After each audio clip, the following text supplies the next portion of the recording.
Thought we did a lot of really good things, particularly in the first half.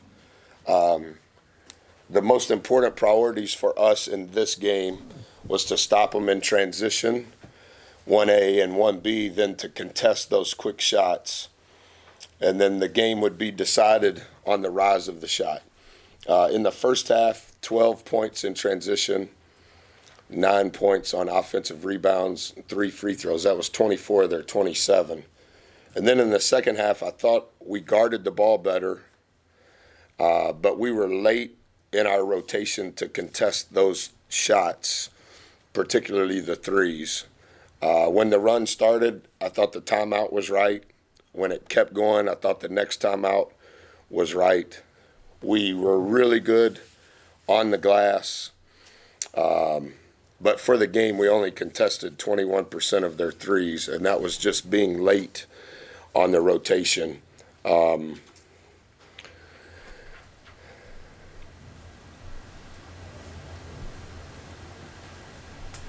We did a lot of good things. We didn't do enough good things from start to finish to win.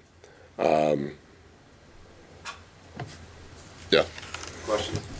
I know you emphasized it being a tough man game. Do you feel like your team was able to rise up to the challenge in those tough man categories? And in a lot of ways, yes, Travis. That was I think that was our fourth game playing South Carolina.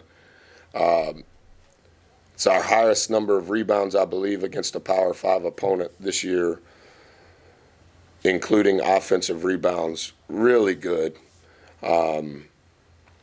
We probably didn't turn them over as much as in a perfect world we would like to. We fouled too much, and we didn't get fouled enough. But from a toughness standpoint, I thought our guys on 50-50 balls, LSU beat us 12-4. I don't know what the number is tonight. I thought we were really good at 50-50 balls in the first half.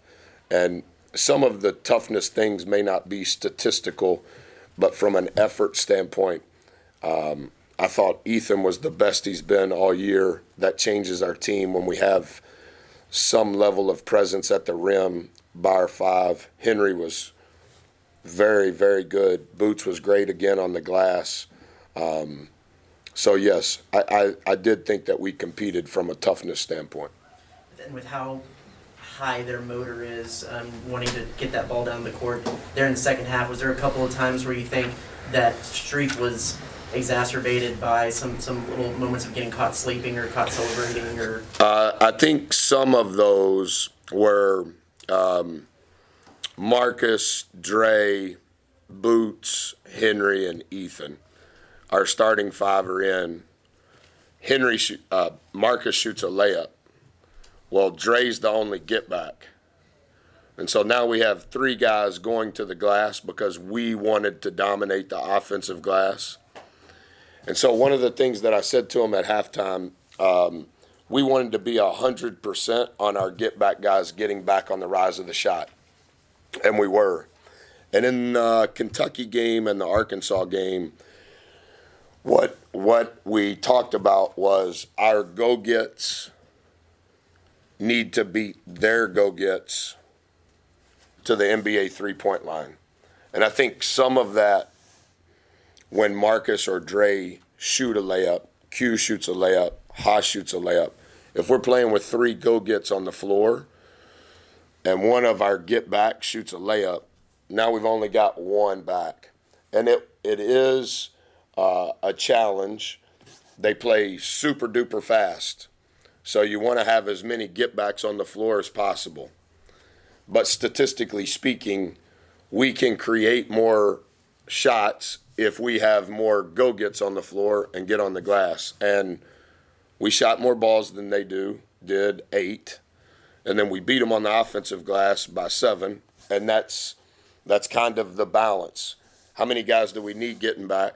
How many guys do we need going to get? And sometimes we played with 2, sometimes we played with 3, either way that you look at it.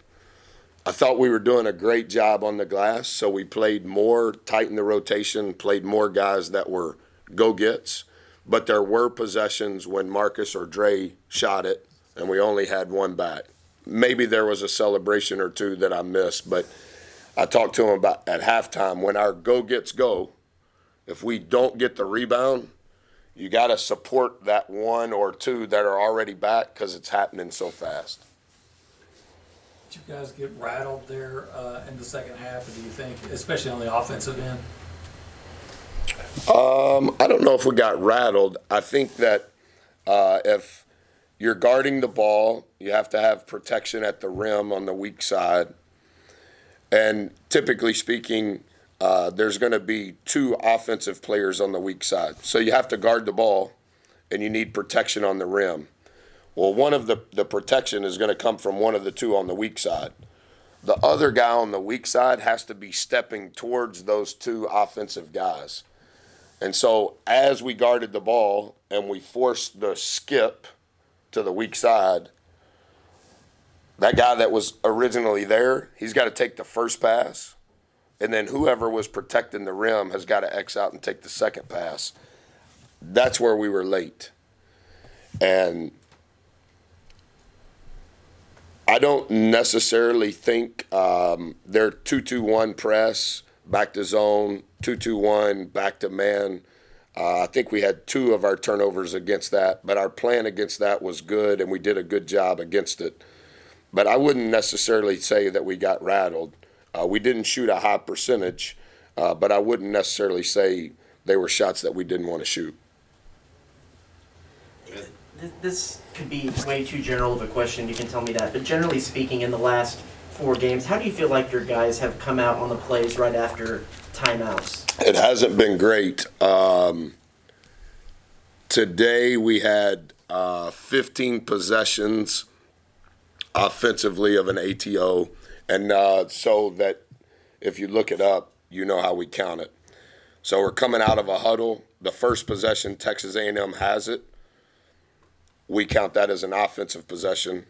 And the first possession, we're on defense. We count that as a defensive possession. So we don't care who gets it. It's just that one trip down back. There were 15 possessions for us offensively. We scored 12 points. That's .80. There were 14 possessions defensively. They scored 15 points. That's 1.07. So in the ATO game tonight, we got beat 12-15. It's a whiteboard stat category, Travis. I can't remember what the score was at LSU or Kentucky, but I do remember at Arkansas, that was one thing I kept talking about in the second half. They scored 4 out of 5 possessions in the first half on ATOs. Arkansas did. And we were better in the second half. But that is a category that we need to improve on. Anything else for Coach? Thanks, Coach. Oh, and then Henry had a career night in rebounds, and when you talk about that tough guy performances. He was great. I think he had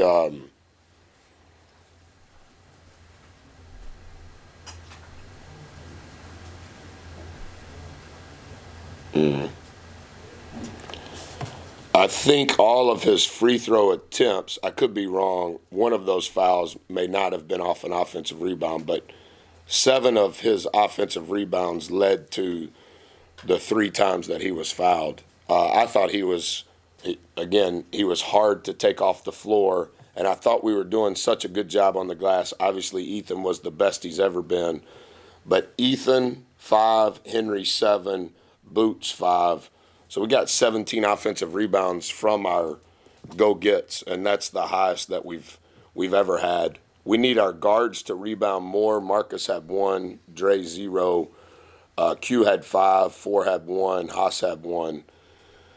We want the guard defensive rebound number to be 15, and it for sure needs to be in the teens. Obviously, they shot it really well in the second half, so there wasn't many defensive rebounds to get. But Henry was phenomenal. Thanks, Coach.